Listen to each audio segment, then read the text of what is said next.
नमस्कार, मी आरती मनीष शिंदे।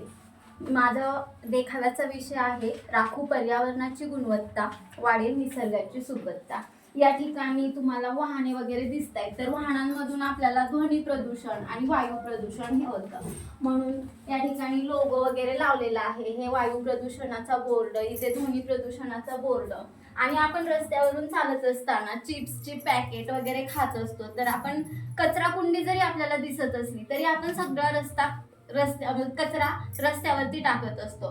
परंतु जर समजा आपण रस्त्याने चालत असलो तरी आपल्याला तो कचऱ्याचा ढीग दिसतो, पण आपलं धाडस होत नाही की तो कचरा उचलून त्या कचरा कुंडीमध्ये टाकावा। म्हणूनच मी इथे लिहिलेलं आहे, पर्यावरणाची धराकास तरच होईल मानवाचा विकास। म्हणजे हे सुद्धा पर्यावरणाशीच निगडीत आहे। यानंतर ज्यावेळी आपण जंगलतोड करतो, म्हणजे आपण पशु पक्ष्यांची घरे उद्ध्वस्त करतो, पण त्याची शिक्षा तर आपल्याला भेटणारच। म्हणून मी या ठिकाणी दरड कोसळलेली दाखवलेली आहे, इथं महापूर दाखवलेला आहे।